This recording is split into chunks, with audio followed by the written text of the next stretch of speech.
liquidation of companies. So liquidation of company அப்படின்னா என்ன?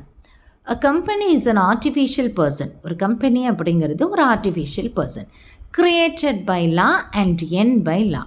எப்படி ஒரு கம்பெனியை கம்பெனிஸ் ஆக்ட் 1956 அப்புறமா ஆரம்பித்த எந்த ஒரு கம்பெனியாக இருந்தாலும் கம்பெனிஸ் ஆக்ட் 1956 ரெஜிஸ்டர் பண்ணியிருப்பாங்க.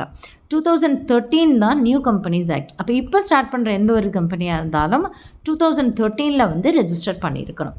இப்போ இந்த மாதிரி ரெஜிஸ்டர் பண்ணி ரன் ஆகக்கூடிய கம்பெனி வந்து it's a registered company. Okay, இது வந்து created by law and end by law. எப்படி வந்து ஆஸ் பர் கம்பெனிஸ் ஆக்டில் இருக்கக்கூடிய ரூல்ஸ் அண்ட் ரெகுலேஷன்ஸை ஃபாலோ பண்ணி ஒரு கம்பெனியை நாம் க்ரியேட் பண்ணுறோமோ அதே மாதிரி தான் ஒரு கம்பெனியை நீங்கள் கலைக்கிறீங்க அப்படின்னா ப்ராப்பராக கம்பெனியோட ரூல்ஸ் அண்ட் ரெகுலேஷன்ஸை ஃபாலோ பண்ணி தான் கம்பெனியை வந்து நாம் லிக்விடேட் பண்ண முடியும். Okay, so a company can be liquidated through Companies Act. So liquidation is a process. Liquidation அப்படிங்கிறது ஒரு process through which a company is dissolved. இது மூலமாக தான் ஒரு கம்பெனியை நம்மளால் கலைக்க முடியும். ஓகே, தென் லிக்விடேஷன் ப்ராசஸ் அப்படிங்கிறது என்னெல்லாம் வந்து இன்க்ளூட் பண்ணியிருக்கு அப்படின்னு சொல்லி பார்த்தோம் அப்படின்னா, இந்த லிக்விடேஷன் ப்ராசஸில் என்ன பண்ணுவாங்க அப்படின்னா கம்பெனியோட அசட்ஸ் எல்லாத்தையும் ரியலைஸ் பண்ணுவாங்க, அதாவது சேல் பண்ணுவாங்கன்னு அர்த்தம். தென் இந்த சேல் மூலமாக கிடைச்ச இந்த பணத்தை வச்சு கம்பெனியோட தேர்ட் பார்ட்டிஸ்க்கு கொடுக்க வேண்டிய லைபிலிட்டிஸ் எல்லாத்தையும் கொடுத்து செட்டில் பண்ணுவாங்க. அதில் ஒரு ஆர்டர் ஆஃப் பேமெண்ட்டை ஃபாலோ பண்ணுவாங்க. ஆர்டர் ஆஃப் பேமெண்ட்னா என்ன அப்படின்னா, ஃபஸ்ட்டு செக்யூர்டு கிரெடிட்டார்ஸ்க்கு பே பண்ண வேண்டிய அமௌண்ட்டை கொடுக்கணும். செக்யூர்டு கிரெடிட்டார் அப்படின்னா நாம் ஏதாவது ஒரு அசட்டை அவர்கிட்ட அடமானமாக வச்சு கடன் வாங்கியிருந்தோம் அப்படின்னா ஸோ அவருக்கு அது செக்யூரிட்டியை பேஸ் பண்ணி நாம் வாங்குகிற கடன் அப்படிங்கிறதுனால it is a secured creditor. So first payment அப்படிங்கிறது செக்யூர்டு கிரெடிட்டாருக்கு கொடுக்கணும். அதுக்கப்புறமா preferential creditors, debenture holder, unsecured creditors, அதுக்கப்புறமா கம்பெனியோட share holder, preference share holder and equity share holders. So இந்த ஆர்டர் ஆஃப் பேமெண்ட்டை பேஸ் பண்ணி தான் லிக்விடேட்டர் அந்த லைபிலிட்டியை செட்டில் பண்ணுவாங்க. If there is any deficiency to pay creditors, கிரெடிட்டாருடைய அமௌண்ட்டை பே பண்ணுறதுல ஏதாவது ஒரு டெஃபிஷியன்சி இருந்தது அப்படின்னா அன்பெய்டு ஷேர் கேபிட்டல், ஒரு கம்பெனியோட ஒரு ஷேரோடைய ப்ரைஸ் மணி 10 rupees, ஆனால் இது வரைக்கும் கம்பெனியே 8 rupees தான் கேட்டிருக்காங்க அப்படின்னா இந்த பேலன்ஸ் அமௌண்ட்டை ஷேர் ஹோல்டர்கிட்ட வாங்கி கம்பெனி பே பண்ண வேண்டிய அந்த கிரெடிட்டார்ஸுக்கு பே பண்ணி செட்டில் பண்ணுவாங்க. Okay, if there is any surplus, எல்லாருக்கும் கொடுத்து முடித்ததுக்கப்புறமா சர்ப்ளஸ் ஆஃப் கேஷ் இருந்தது அப்படின்னா ஸோ அந்த அமௌண்ட்டை தான் கம்பெனியோட கான்ட்ரிபியூட்டர்ஸ்க்கு பே பண்ணுவாங்க. கான்ட்ரிபியூட்டர்ஸ் ஆஃப் த கம்பெனி அப்படிங்கிறது கம்பெனியோட ஷேர் ஹோல்டர்ஸ். சரியா? ஸோ இதுதான் லிக்விடேஷன் ப்ராசஸ். இந்த ப்ராசஸ் ஆஃப் லிக்விடேஷன்னு கேட்டால் இந்த 4 பாயிண்ட்ஸையும் எழுதிருங்க. Different modes of liquidations. Liquidate பண்ணுறதுக்கு மொத்தம் 3 மெத்தட் இருக்குது. என்னென்னா, ஒன்று கம்பல்சரி வைண்டிங் அப்பாக இருக்கலாம். கம்பல்சரி வைண்டிங் அப் அப்படின்னா கட்டாயமாக இந்த கம்பெனியை கலைக்க வேண்டிய ஒரு சுச்சுவேஷனில் இந்த கம்பெனி கலைக்கிறோம் அப்படின்னா it is called as compulsory winding up. Then voluntary winding up. கம்பெனியில் இருக்கிற மெம்பர்ஸே வாலண்டரியாக போய் கம்பெனியை கலைக்கிறதுக்கான ஒரு அப்ளிகேஷன் கொடுக்குறாங்க. அது மெம்பர்ஸ் கொடுக்கலாம், அப்படி இல்லைன்னா கம்பெனிக்கு கடன் கொடுத்துருக்குற இந்த கிரெடிட்டார்ஸ் வந்து கம்பெனியை கலைக்கிறதுக்கான ரெக்வஸ்டேஷன் லெட்டரை கொடுக்கலாம். ஸோ இதுதான் வாலண்டரி வைண்டிங் அப். அது வாலண்டரி வைண்டிங் அப் பை மெம்பர்ஸாக இருக்கலாம், இல்லைனா கிரெடிட்டாராக இருக்கலாம். Winding up under the supervisions of court.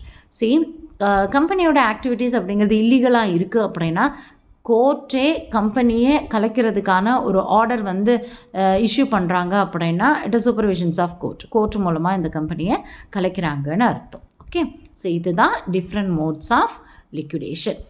Then liquidator. Liquidator is a person. Liquidator அப்படிங்கிறது ஒரு person who is appointed to perform the liquidation work of a company. இவர் liquidation அந்த கம்பெனியோட லிக்விடேஷன் ஒர்க்குக்காக அப்பாயிண்ட் பண்ணுற அந்த பர்சன் தான் லிக்விடேட்டர்னு சொல்கிறோம். For the purpose of winding up, கம்பெனியை கலைக்கிறதுக்காக for the purpose of winding up of a company by the tribunal. Tribunal அப்படின்னா தீர்ப்பாயம்னு அர்த்தம். இந்த ட்ரிபியூனல் தான் லிக்விடேட்டரை அப்பாயிண்ட் பண்ணுவாங்க. இந்த அப்பாயிண்ட் பண்ண இந்த லிக்விடேட்டர் கம்பெனியோட லிக்விடேஷன் ப்ராசஸ் எல்லாத்தையும் பண்ணுவார்.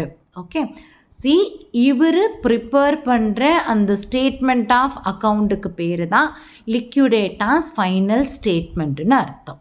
ஓகே, ஸோ அப்போ லிக்விடேட்டார்னா யாருன்னு தெரிஞ்சுக்கிடணும்.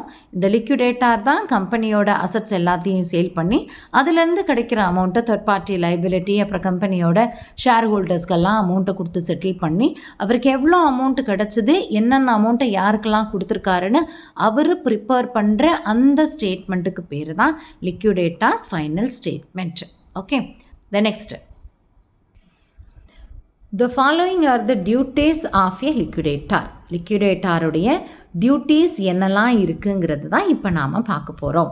The liquidator has to conduct the proceedings in winding up of the company. கம்பெனியோட வைண்டிங் அப் ப்ராசஸ் எல்லாத்தையுமே பண்ணக்கூடியவர் தான் liquidator. He has to perform the duties imposed by the tribunal. Tribunal என்ன ஒர்க்கை பண்ணணுங்கிறதுக்காக இந்த லிக்விடேட்டரை அப்பாயிண்ட் பண்ணியிருக்காங்களோ அந்த டியூட்டிஸ் எல்லாமே இவர் தான் செஞ்சு முடிக்கணும். The company liquidator shall make an application of the tribunal for constitutions of winding up committee within 3 weeks from the date of winding up order.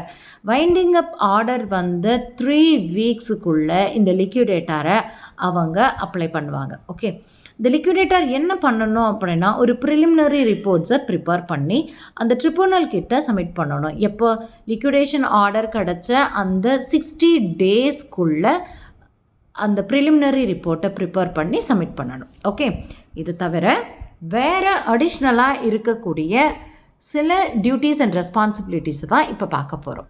Taking control of assets. கம்பெனியில் என்னென்ன assets எல்லாம் இருக்கோ அத்தனையும் அவருடைய கண்ட்ரோலில் எடுத்துக்கணும் first. The next selling assets. So அங்கே இருக்கிற எல்லா அசட்ஸையும் ஃபஸ்ட்டு சேல் பண்ணணும். அது எந்த அசட்டாக இருந்தாலும், மூவபிள் அசட்டாக இருந்தாலும் அன்மூவபிள் அசட்டாக இருந்தாலும் அதை கன்வெர்ட்டட் இன்டு கேஷ் ஃபார்மேட்டில் கன்வெர்ட் பண்ணணும். தென் செட்டிலிங் டெப்ட். The liquidator prioritize settling the company's debt and liabilities. கடனை அடைக்கிறதுல ஒரு ப்ரிஃபரன்ஸ் கொடுக்கணும், ஆர்டர் ஆஃப் ப்ரிஃபரன்ஸை. ஃபஸ்ட்டு பேமெண்ட் யாருக்கு, செகண்ட் பேமெண்ட் யாருக்கு நான் ஆல்ரெடி சொல்லியிருக்கேன்.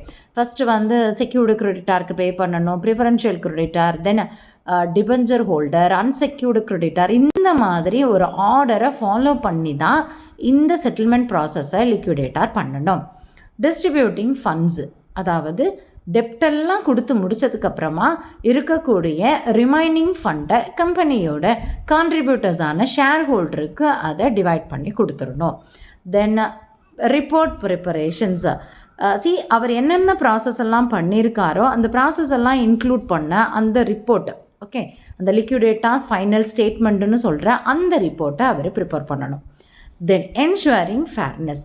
அவர் பண்ண ஒர்க் எல்லாமே டிரான்ஸ்பரண்ட்டாக இருக்கணும். எந்த இடத்துலையும் எந்த ஒரு விஷயமும் ஹைட் பண்ணாமல் டிரான்ஸ்பரண்ட்டாக அவருடைய ஃபேர்னஸை ஷோ பண்ணுற மாதிரி யாருக்கெல்லாம், all the parties involve in the liquidations. லிக்விடேஷனில் இன்வால்வ் ஆகியிருக்கிற எல்லாருக்குமே இந்த லிக்விடேஷன் ப்ராசஸ் என்ன நடந்திருக்கு அப்படிங்கிறத தெளிவாக தெரிகிற மாதிரி அந்த ரிப்போர்ட் இருக்கணும்.